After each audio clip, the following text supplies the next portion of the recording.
Good evening सभी मेरे भाइयों को।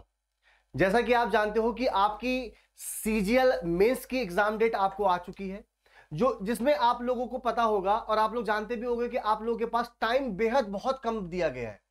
ये आयोग हमारा ऐसा है कि आप खुद देखिए कि जिसमें आपको इतना कम समय में आपको मेंस की तैयारी करनी है, क्योंकि अब देखिए आप अगर कोई चीज नहीं पढ़ना चाहते हो तो वो चीज आपके लिए एकदम पॉसिबल नहीं हो पाएगा, क्योंकि एंड के समय आप जितना पुराना रिवीजन कर लो वही आपके लिए इनफ रहेगा।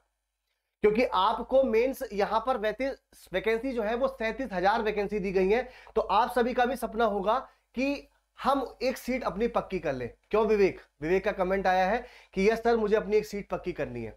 बिल्कुल भाई, तो आप कम समय में अपनी तैयारी को एक और बेहतर, या मतलब अपनी तैयारी में एक एक जिसे कह सकते हैं ना, जिसे एक धार या एक आप एक बढ़िया तरीके से तैयारी कैसे कर सकते हैं, तो उसका मैं एक प्लान आपको बता देता हूं। जैसे कि मैं आपको रीजनिंग की बात करूं तो रीजनिंग में आपका इस बार पहली बार सीजीएल में मेंस में रीजनिंग ऐड हुई है। पहली बार तो आपकी ये पहली बार सभी के लिए नया है, क्योंकि अभी तक ये रीजनिंग ना पूछी गई थी और पहले ये प्री में ही सिर्फ सीमित थी।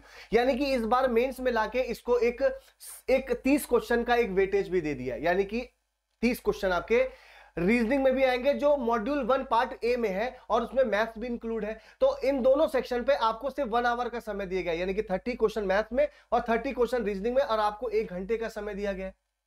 अब आप भी जानते हो कि 1 घंटे में आप किन सवालों को अटेम्प्ट करोगे, आपके मन में चल रहा होगा, और हम एंड के समय में क्या पढ़े रीजनिंग में ताकि हम 30 में से 30 नंबर ले आए, ये सभी के मन में जानने की इच्छा होगी।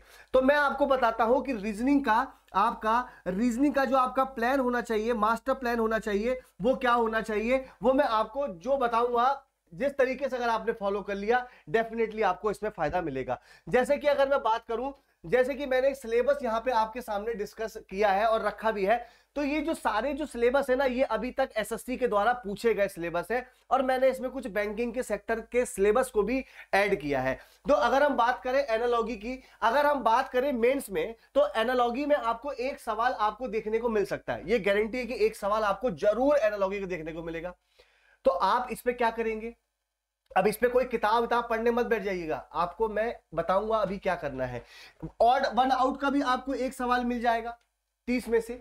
इसमें से कोडिंग डिकोडिंग के आपके मैक्सिमम 2 सवाल आपको देखने को मिल जाएंगे, जो कि आसान भी नहीं होंगे और टफ भी नहीं होंगे। मतलब ऑन एवरेज हम क्वेश्चन की बात करें, सीरीज के आपको एक सवाल देखने को मिल जाएंगे, मिसिंग नंबर के आपको एक सवाल देखने को मिल जाएगा, स्टेटमेंट कंक्लूजन कथन निष्कर्ष से आपको 2 क्वेश्चन, ब्लड रिलेशन से आपको 1 क्वेश्चन देखने को मिल जाएगा, वेन डायग्राम से आपको 2 क्वेश्चन देखने को मिल जाएंगे, डाइस से आपको 1 सवाल देखने को मिल जाएगा, सिटिंग अरेंजमेंट से हो सकता है कि ये सवाल आपको 5 से 9 मिल जाए।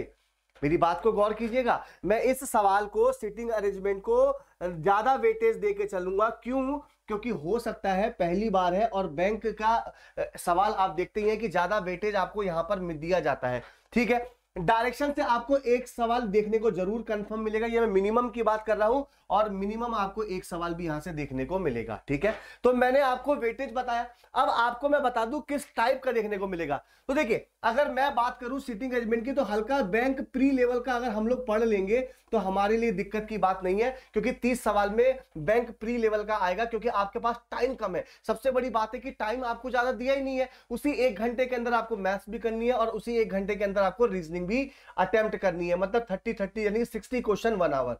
ठीक है, तो आपको सवाल हल्के दिए जाएंगे, बस बशर्ते आपको स्पीड को तेज रखना होगा। ठीक है, तो मैंने आपको बताया, और ये सवाल आपके अभी तक जैसे एसएससी ने पूछा है, अभी तक उसी पैटर्न पर आपको पूछने की पूरी प्रबल संभावना है। बिल्कुल किसी से डरिएगा मत। बहुत सारे लोग अपना लगा देंगे, देखो अब भौकाली रीजनिंग अब आपके एग्जाम में पूछी जाएगी। बाबू ऐसा कुछ नहीं पूछा जाएगा। मैं फिर बता दूं, पहली बार ही तो करा रहा है एसएससी भाई, उसको भी पता है कि मैंने बच्चे को कम टाइम दिया है, तो वो सवाल को लेवल को वही रखेगा जो एटलीस्ट वो अभी तक पूछता आया है। हाँ, मैं ये बैंक प्री कह सकता हूं, क्योंकि सीटिंग अरेंजमेंट थोड़ा सा बैंक प्री लेवल को टच कर सकता है।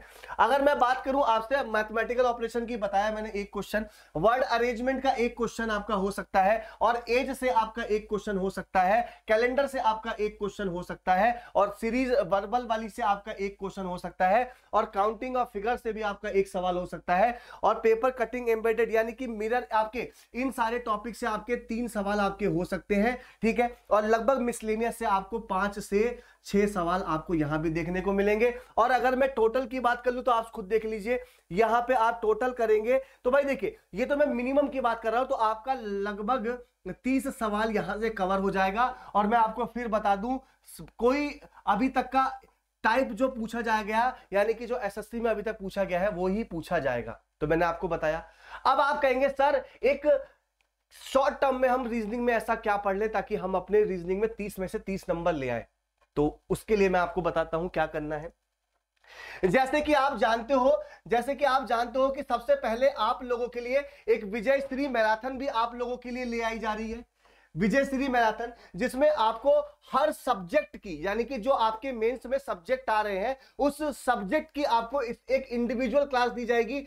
जहां से लगता है कि ज्यादा नंबर क्वेश्चन आएंगे भाई हम उसको कवर करेंगे, ज्यादा नंबर जहां से पूछा जाएगा। तो याद रखिएगा, मैथ्स की अलग आपको देखने को मिलेगी, रीजनिंग की अलग देखने को मिलेगी, इंग्लिश की अलग, और आपकी जीके की अलग हो जाएगी, जिसमें आपके जीके में आपके पॉलिटी, हिस्ट्री, ज्योग्राफी, ये शब्द आपको देखने को मिल जाएंगे, ठीक है। ये इसकी शुरुआत आपकी 18 फरवरी से हो जाएगी, यानी कि महाशिवरात्रि के दिन से आपकी इसकी शुरुआत होगी, क्योंकि शुरुआत करेंगे महाशिवरात्रि के दिन से। और इसकी शुरुआत, यानी कि ये जो क्लास आपको दिख रही है, दिख रहा है ना आपको, 18 तारीख को 10 बजे, 19 तारीख को 10 बजे, 20 तारीख को 10 बजे, 21 तारीख को 10 बजे, ठीक है, 22 तारीख को, 23 तारीख को, 24 तारीख को, और आपकी ये आपकी क्लास खत्म हो जाएगी विजयश्री मैराथन आपकी 24 तारीख को, आप देख रहे हैं 10 बजे से, ठीक है। तो ये तो मैंने आपको विजयश्री मैराथन बता दिया, ताकि आप एक इंडिविजुअल सब्जेक्ट पे अपना बेहतरीन, अगर मैं बात करूं रीजनिंग की, तो भाई मैं रीजनिंग में जो इंपॉर्टेंट टॉपिक है मैं सिर्फ उन्हीं को आपको बेहतरीन तरीके से बता दूंगा, ताकि आप फिर कुछ बाद में पढ़ने की जरूरत ना पड़े, ठीक है। अब आप कहेंगे सर और क्या हमें दिया जा रहा है, आप लोगों के लिए अंतिम पड़ाव सीरीज जो आपकी 9 तारीख से शुरुआत हो रही है, यानी कि 9 फरवरी शाम 6:30 बजे आपको कौन कौन देखने को मिलेगा, जैसे कि जीके, जीएस और इंग्लिश की क्लास आपको देखने को मिलेगी 1.5 घंटा एकदम ताबड़तोड़ तरीके से, जो आपके टायर 2 के सभी संभावित प्रश्न है। और शाम को 5 बजे से, यानी कि 9 फरवरी को आपको मैथ्स और रीजनिंग की क्लास देखने को मिलेगी, ठीक है, जिसमें आपके एक्सपेक्टेड सीजीएल टायर 2 के लिए एग्जाम के क्वेश्चन रखे जाएंगे, जिसमें आप अपने प्रिपरेशन को एक बहुत बेहतरीन तरीके से कम समय में अच्छे नंबर ला सकें, ठीक है। तो मैंने आपको बताया, और उसके बाद 51 घंटे की क्लास आपको लगातार दी जाएगी सीजीएल के लिए। तो आपके लिए इतना बेहतरीन तरीके से आपको सब कुछ दिया जा रहा है, ठीक है। याद रखिएगा, हमारी जो क्लास की शुरुआत है वो आपकी 18 तारीख से विजयश्री मैराथन होगी। इंडिविजुअल रीजनिंग में आपको वो टॉपिक मैं आपको जो भी बताया हूं वो सारे टॉपिक हम डिस्कस करेंगे। तो कैसी लगी आप लोगों को मेरा प्लान? यहाँ पे बहुत सारे बच्चे कमेंट कह रहे हैं सर हम आपकी क्लास को जरूर ज्वाइन करेंगे, क्योंकि हमें अपनी तैयारी को बेस्ट करना है। बिल्कुल आप मेरी क्लास को ज्वाइन कर सकते हैं। कल आपकी सीरीज की स्टार्ट हो रही है, अंतिम पड़ाव सीरीज, उसमें स्टार्ट ज्वाइन करिएगा। और जो 18 तारीख से आपकी विजयश्री मैराथन स्टार्ट हो रही है उसको ज्वाइन कीजिएगा, ठीक है। फिर मिलेंगे हम आपसे अपनी अंतिम पड़ाव की सीरीज में, तब तक के लिए थैंक यू, और बेस्ट अपनी तैयारी करते रहिए, ठीक है। Thank you.